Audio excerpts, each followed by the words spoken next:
Hello friends, welcome back to my YouTube channel biology science. आज की इस video में आज हम लोग पढ़ेंगे कोशिका के प्रकार, टाइप ऑफ सेल्स, जिसे इंग्लिश में टाइप ऑफ सेल्स बोलते हैं। तो कोशिका के आज प्रकार के बारे में आज हम लोग पढ़ेंगे।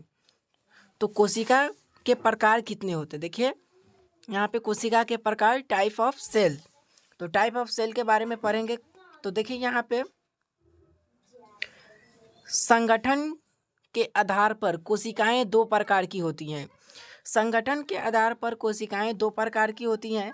कौन कौन देखिए गया यहाँ पे। प्रोकैरियोटिक कोशिकाएं, नंबर 1 में प्रोकैरियोटिक कोशिकाएं, जिसे इंग्लिश में प्रोकैरियोटिक सेल्स बोलते हैं। नंबर 2 यूकैरियोटिक कोशिकाएं, जिसे इंग्लिश में यूकैरियोटिक सेल्स बोलते हैं। तो सबसे पहले हम जानेंगे कि प्रोकैरियोटिक कोशिकाएं होती क्या है और यूकैरियोटिक कोशिकाएं होती क्या है।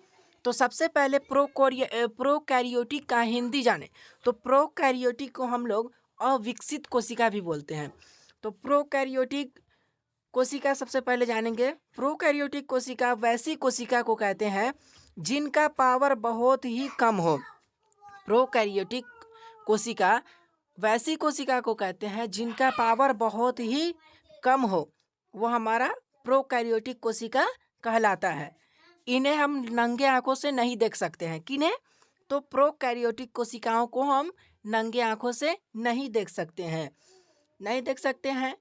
जैसे इन्हें हम नंगे आंखों से नहीं देख सकते हैं, जैसे कोरोना हो गया, तो कोरोना बीमारी फैलाने वाले तरह तरह के वायरस हो गए, ये सब हम लोग नंगे आंखों से नहीं देख सकते हैं। तो आप लोग उम्मीद करते हैं कि प्रोकैरियोटिक समझ गए होंगे। अब देखते हैं यूकैरियोटिक कोशिकाएं, जिसे इंग्लिश में यूकैरियोटिक सेल्स बोलते हैं। तो यूकैरियोटिक सेल्स हम लोग जो दिखाई देते हैं, मतलब जो जैसे हम लोग जो दिखाई देते हैं, वो यूकैरियोटिक यानी विकसित कोशिका होता है। तो देखिए यूकैरियोटिक सेल्स, तो ये विकसित कोशिकाएं होती हैं। यूकैरियोटिक सेल्स हम लोग जैसे दिखाई देते हैं यानी विकसित कोशिका, जैसे हम लोग क्या है, यूकैरियोटिक कोशिका है।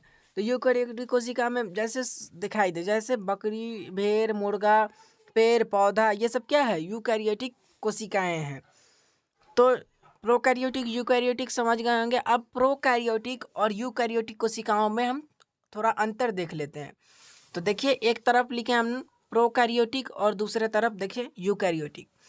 तो सबसे पहला आपका अंतर जो है, देखिए प्रोकैरियोटिक कोशिकाओं की कोशिका भित्ति पतली होती है।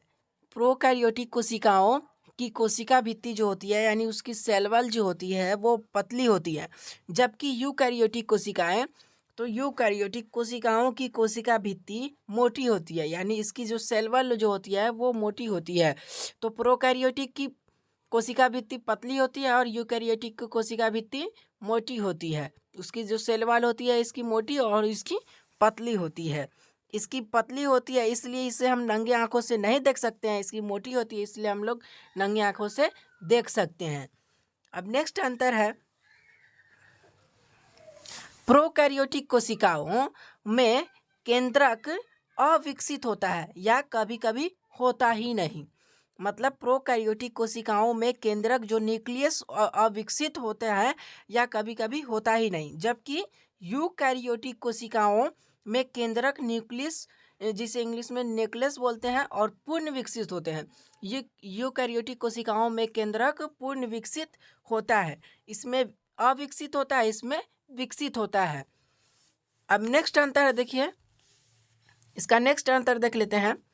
देखिए प्रोकैरियोटिक कोशिकाओं में केंद्रिका जो न्यूक्लियस अनुपस्थित होते हैं, जबकि यूकैरियोटिक कोशिकाओं में केंद्रिका उपस्थित होती है। मतलब इसमें जो होते हैं वो केंद्रक उपस्थित नहीं होते हैं, किस में, तो प्रोकैरियोटिक में, और इसमें यूकैरियोटिक में उपस्थित होते हैं केंद्रक। अब देखिए नेक्स्ट अंतर है आपका, प्रोकैरियोटिक कोशिकाओं में 70 इस प्रकार के राइबोसोम पाए जाते हैं। प्रोकैरियोटिक कोशिकाओं के में 70 इस प्रकार के राइबोसोम पाए जाते हैं, 70 इस प्रकार के राइबोसोम पाए जाते हैं, और जबकि यूकैरियोटिक कोशिकाओं में 80 इस प्रकार के राइबोसोम पाए जाते हैं। यूकैरियोटिक कोशिकाओं में 80 इस प्रकार के राइबोसोम पाए जाते हैं। तो 70s और 80s कहने का मतलब है 70s इसका फुल नेम वर्ग यूनिट होता है जिसे एस से रिप्रेजेंट करते हैं। अब नेक्स्ट अंतर है इसका, देखिए नेक्स्ट अंतर है कि प्रोकैरियोटिक कोशिकाओं में कोशिकांग, माइटोकॉन्ड्रिया, गाल्जी काय, लवक, अंतःप्रादर्वी जालिका, लाइसोसोम अनुपस्थित होते हैं। किसमें? प्रोकैरियोटिक में ये सारे चीज अनुपस्थित होते हैं, मतलब ना उसमें कोशिका के ऑर्गेनेल्स नहीं होते हैं, ना माइटोकॉन्ड्रिया होती है, ना गाल्जी काय होता है, ना लवक होता है। मतलब ये जितना सारे चीज लिखे हुए हैं सब इसमें अनुपस्थित होते हैं, इसमें कुछ नहीं होते। जबकि यूकैरियोटिक कोशिकाओं में कोशिकांग, माइटोकॉन्ड्रिया, गाल्जी काय, लवक, अंतःप्रादर्वी जालिका, लाइसोसोम उपस्थित होते हैं। तो इसमें उपस्थित होते हैं ये सारे चीज और इसमें नहीं होते हैं। तो आप लोग समझ गए होंगे। तो देखिए इसको आप लोग स्क्रीनशॉट भी कर सकते हैं।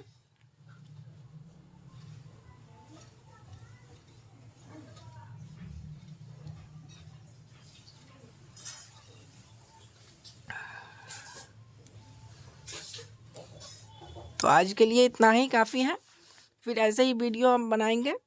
तब तक के लिए धन्यवाद।